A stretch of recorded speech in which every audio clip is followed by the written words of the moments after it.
जो सहयोगी वहां पर मौजूद थे उनकी एक रिपोर्ट देखिए। पार्लियामेंट के अंदर जो मकर द्वार है जहां से सारे सांसदों की एंट्री होती है, उस मकर द्वार पे मल्टीपल लेयर की जो सिक्योरिटी है उसे डिप्लॉय किया गया। राज्यसभा और लोकसभा के सेक्रेटेरिएट के जो ऑफिशियल्स हैं उन्हें ड्यूटी पे लगाया गया है, ये इंश्योर करने के लिए कि कोई भी गाड़ी इस लेयर से आगे ना जाए। जहाँ पे सांसदों की गाड़ी रुकती है, सांसद वहाँ पे उतर करके सीधे मकर द्वार के अंदर जाएंगे। पूरे मामले में आपको बताते हैं सियासत हो रही है। इस पूरे मामले में सवाल उठाए जा रहे हैं, लेकिन कैसे इस पूरे मामले में सियासत के रंग, आरोप प्रत्यारोप का दौर चल रहा है, उससे जुड़ी एक रिपोर्ट देखिए। ऑनरेबल मेंबर्स,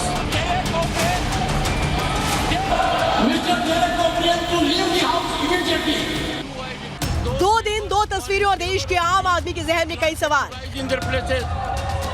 सवाल ये है कि विरोध के बहाने लोकतंत्र के मंदिर में घुसपैठ की क्या जरूरत पड़ी। सवाल ये किसकी शय पर लोकतंत्र के मंदिर में दहशत पैदा की गई। सवाल ये जिस समय पक्ष और विपक्ष को सुरक्षा में हुई चूक पर चर्चा करनी चाहिए, उस समय राजनीति क्यों। ऑनरेबल मेंबर्स, और सवाल ये कि INDI गठबंधन के इन नेताओं को सभापति के अपमान का अधिकार आखिर किसने दे दिया। संसद की सुरक्षा में चूक के मामले पर विपक्ष ने सियासत छेड़ दी है। सियासत भी ऐसी जिसने लोकतंत्र के मंदिर को शर्मसार कर दिया। जिस मुद्दे को लेकर लोकसभा स्पीकर से लेकर प्रधानमंत्री तक सभी गंभीर है, उस पर विपक्ष के नेता नारेबाजी कर रहे हैं।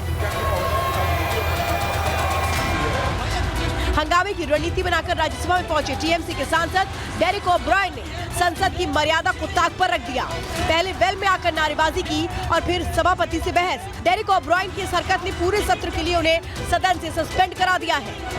Mister Derek O'Brien to leave the house immediately. Rajya Sabha ही नहीं, लोकसभा में भी विपक्षी नेताओं का हंगामा लगातार जारी रहा। दिन में कई बार सदन को स्थगित करना पड़ा, लेकिन सांसदों का हंगामा नहीं रुका, जिसके बाद लोकसभा के 13 और राज्यसभा के 1 सांसद को पूरे शीतकालीन सत्र के लिए सस्पेंड कर दिया गया।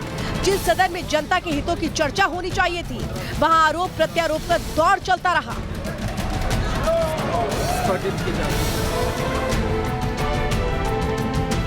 सदन में प्रश्नकाल और शून्यकाल का बहुत महत्व होता है।